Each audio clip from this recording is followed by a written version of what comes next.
What is up, everyone? It's Grim here, and this is Mail Monday. And I'm gonna literally crack straight onto this one because we've got three good topics that I may go on and on about, so I apologise, but I want to crack straight into them. So first up is something I don't touch on very often, and that is PvP. So here we go. I'm aware none of you care about PvP. Hey dude, I might not do it, but I care. But there's still a large number of people who play only for PvP. It's a lot of subscriber money, and recently we have been having problems with hunters and feral druids doing extreme amounts of damage, and the result is that an already high tier arena comp, including hunter, feral, healer, has been extremely successful, beating many other teams that should have won instead. Shock horror, Blizzard haven't balanced their PvP. Well, news to me. But it is, from what I've heard from a lot of people, in a dire state. It is really bad. I know there's always been points where people have looked at PvP and gone, this is it, this has killed PvP, this has broken it. I know I primarily played during Wrath. That was my big time before now. And I remember when rogues were able to completely dominate. They had fan and knives and interrupted casting, and you just had teams of rogues absolutely destroying people. Absolutely destroying them. They would win everything just because you couldn't do anything. As soon as they started spamming fan and knives, you were gone. So there's always been times when PvP has been broken and just, as I say, just not balanced. I remember when Warlocks were dominating PvP. Affliction Warlock was the way to go. It was one of the reasons I used to enjoy doing PvP. And I was an Affliction Warlock because it was really tasty. But ever since this change, in Warlords of Draenor, obviously, the whole point of this expansion is new blood. Bring in new players, people that haven't had the chance to play WoW before, bring it into a new generation. So therefore they have tweaked, they've changed a lot of things that we as established players knew, and one of those things is obviously PvP. They want people to be able to go, I'm going to do some raiding, I'm going to do some LFR, I'm going to do my LFR, and then, do you know what, I'm going to do some PvP now.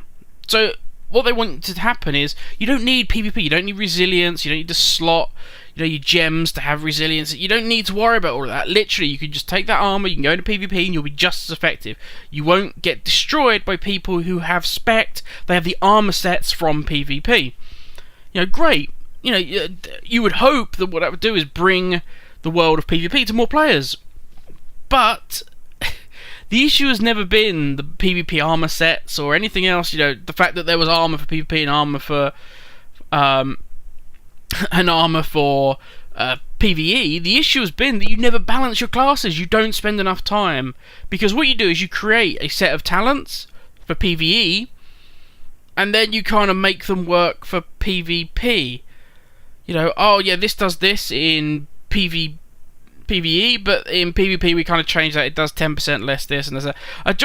We'll make it work. And then you find out that there's combos that are ridiculously overpowered. Just crazy. Just absolutely crazy. I mean, I look at the Warlock. The Warlock got, obviously, Doombolt nerfed because, one, might have been a small factor, but it was doing big damage in PvP. You could do huge burst damage with it.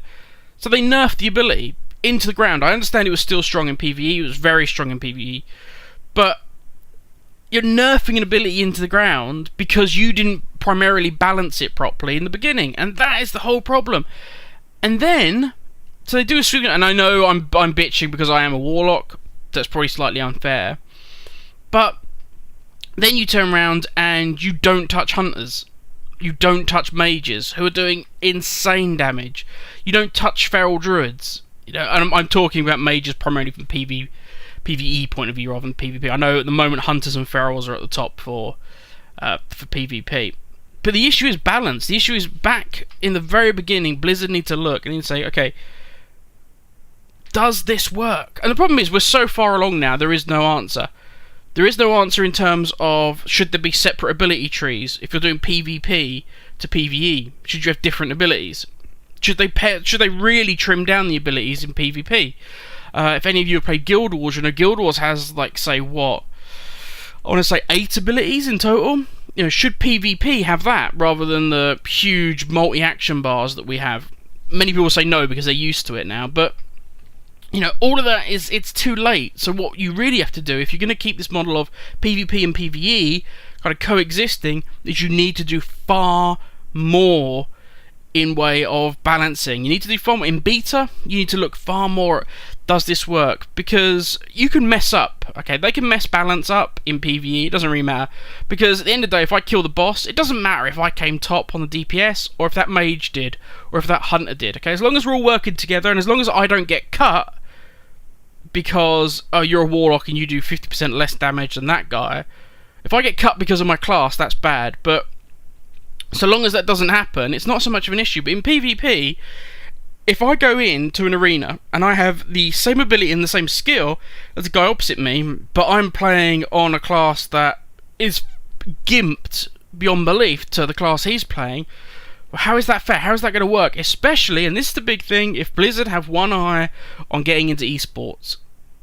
If you're going to go into esports, you've got to be balanced. People moan and bitch when games like Call of Duty have guns which are dominant.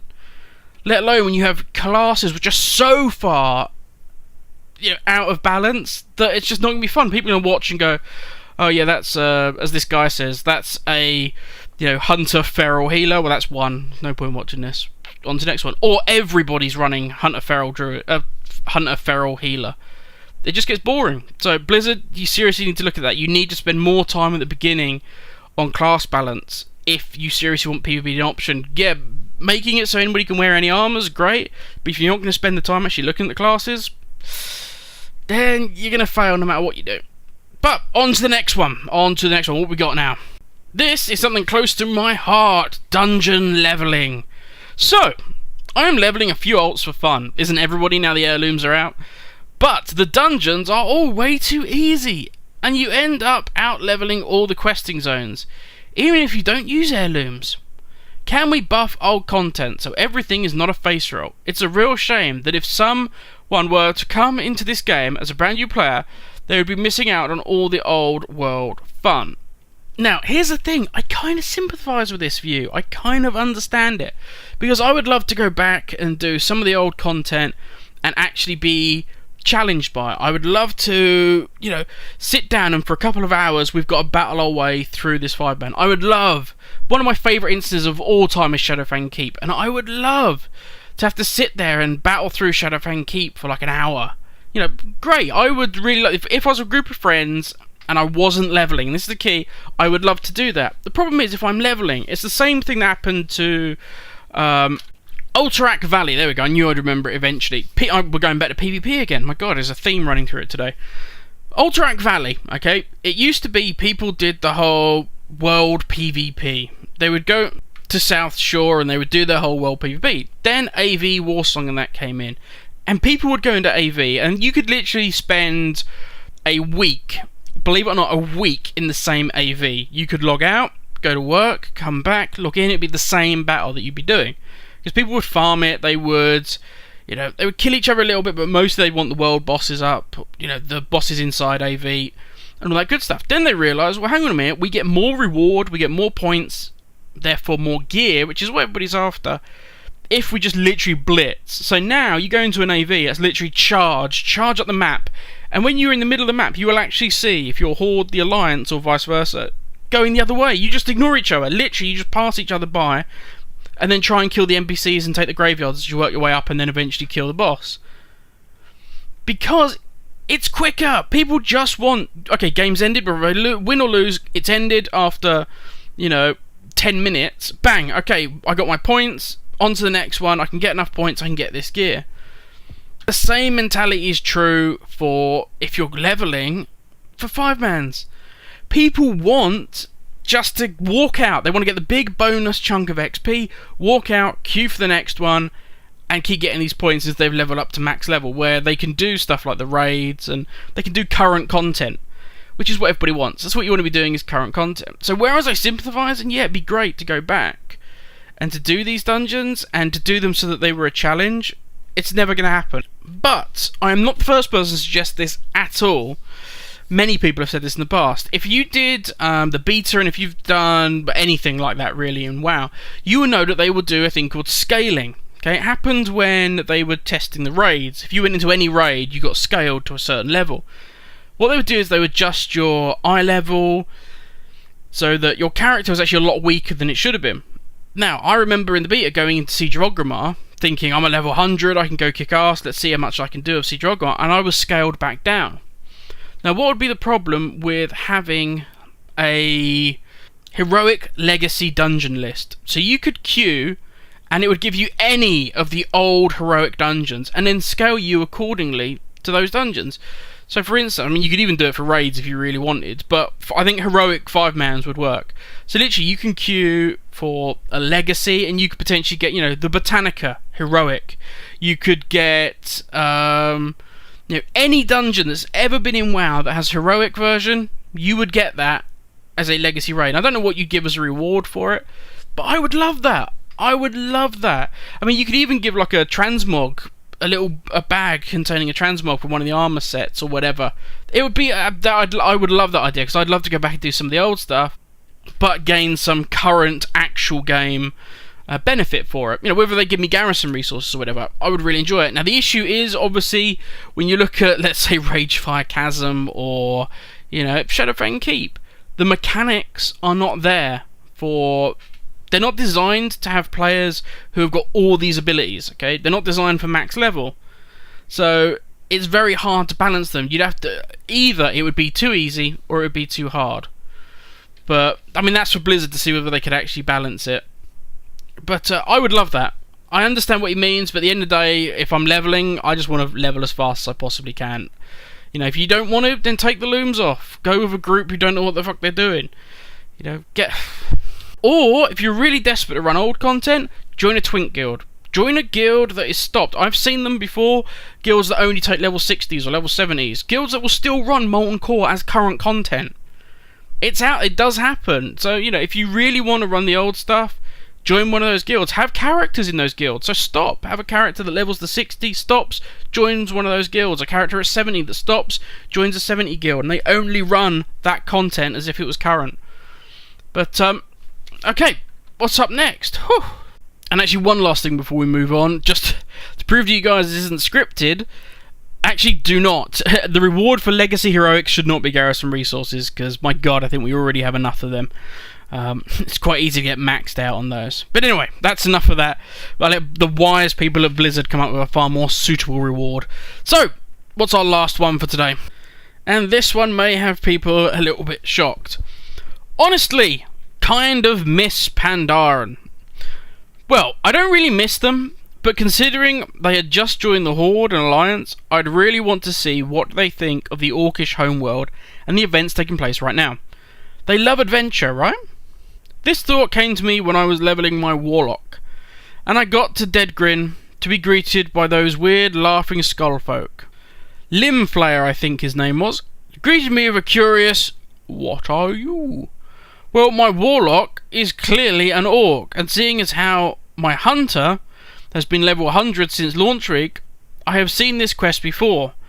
But I just now started thinking, if I was a Pandaren, it might make this question more interesting. The story of the lone Pandaren adventurer as he discovers the world of Draenor and fends for himself.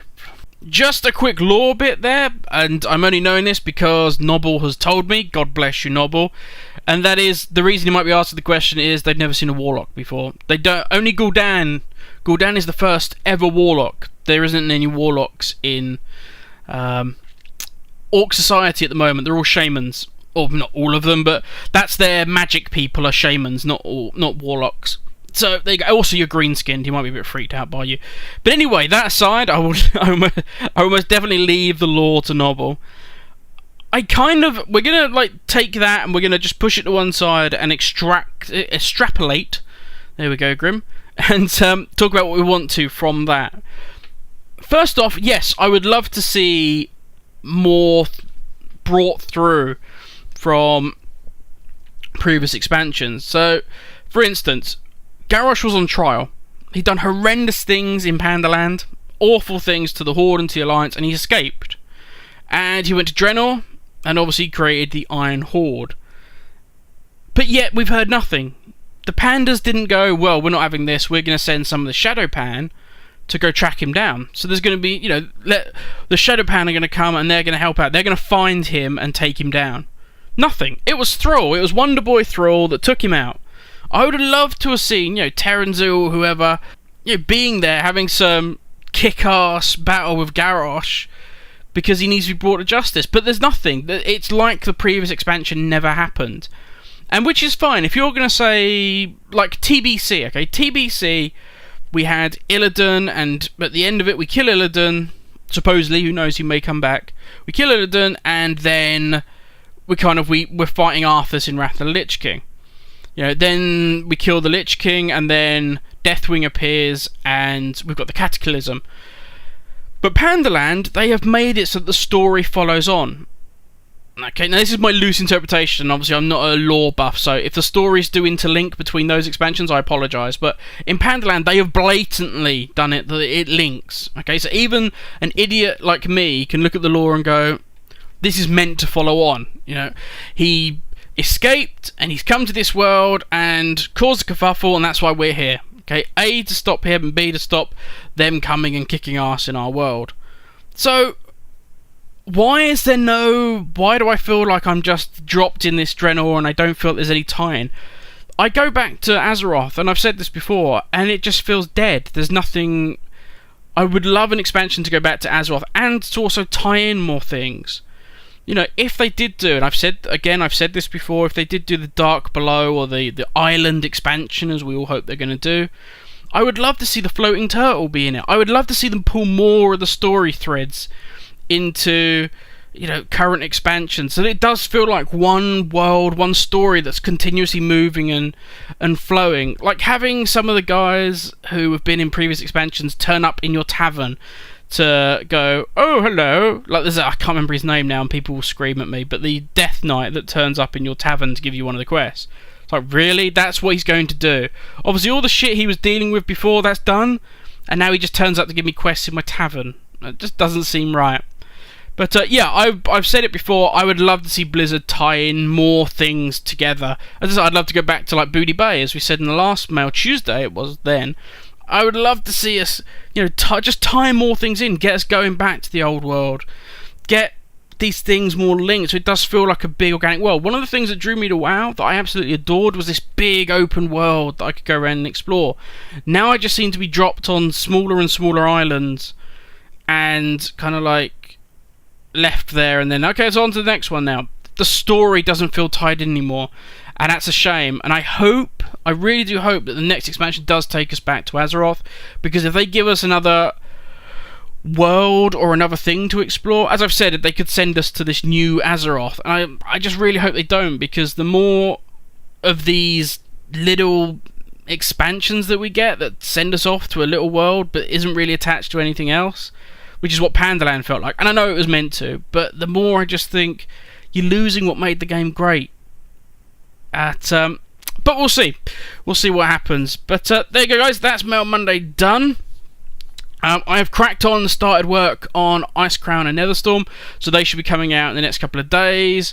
And then we've also got our new mount series coming. I know, bear with me, but we've got a new mount series coming. And also we have the return of Grimrez. We'll be doing more with him. Apologise for the huge length of this video. Didn't realise it was going to go on so long. Grim, you can talk the hind legs off a motherfucking Worgen. But thanks for listening, guys, and I'll catch you all later. Have a good one. Bye.